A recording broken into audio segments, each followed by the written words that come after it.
Grabe itong si Jordan Poole mga boss dito para sa Washington Wizards this past few games. Kahit hinampas-hampas na sa mukha mga boss dito nga ng Chicago Bulls, nagpatuloy pa rin ang napakagandang laro dito nga ni JP. Parang bumabalik mga boss yung dating laruan niya dito nga para sa Golden State Warriors. At hindi lang yan mga boss, no, halos 3 taon na rin etong si Lonzo Ball simula ng huling dumakdak dito para sa kanyang team. Ano nga ba mga nangyari sa game na to? Tara at pag-usapan natin yan.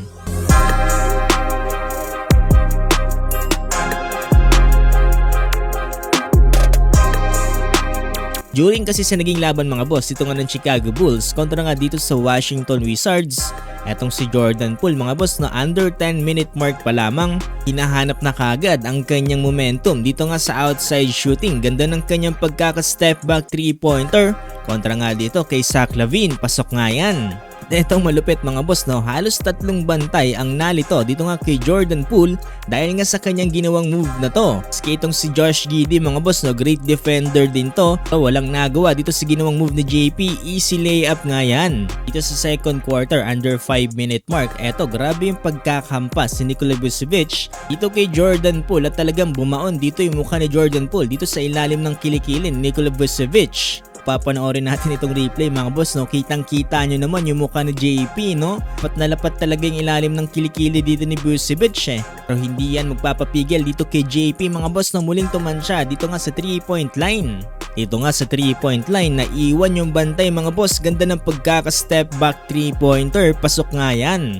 Under 10-minute mark mga boss dito nga sa third quarter, eto nag-heat check etong si Jordan Poole tapos iwanan ng walang kabantayan mga boss, yari kayo dyan, pasok yan. Tingin ko mga boss mo kung pumapalo na dito yung prediction ng Washington Wizards yung dating nakikita nila dito para kay Jordan Poole. Ito kasi talaga mga boss yung inaasahan nila dito before dito nga kay Jordan Poole. So nga lang, no, gets ko naman talaga na medyo mabigat lang talaga yung role na binigay nila dito para kay Jordan Poole.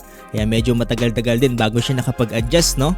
At eto, ayan, pinapakita na sa atin. Yan yung gusto kong makita kay JP, ano, yung napakataas na kumpiyansa. Gasla yung galaw mga boss, so tila nga ba hindi mo mahuhulaan yung susunod na gagawin. Halos ganyan kasi ginagawa niya noon sa Golden State Warriors. Yung mga napakalala yung outside shooting niya mga boss, na tila nga ba parang Stephen Curry din. Pero hindi ko naman sinasabi na kasing level niya na kagad si Stephen Curry mga boss. Ibig ko sabihin dito mga boss, yung ilang galaw ni Stephen Curry ay talagang parang kuwang-kuwang nga ni JP. Ito nga pala sa naging laban na to mga boss, no, nanguna itong si JP para sa Washington Wizards na kung saan nakapagtala ng 30 points, 3 rebounds with 2 assists, samahan mo pa yan ng 3 steals. 6 out of 13 din siya mga boss, ito nga from the 3-point line. Positive din mga boss ang kanyang plus and minus with plus 8.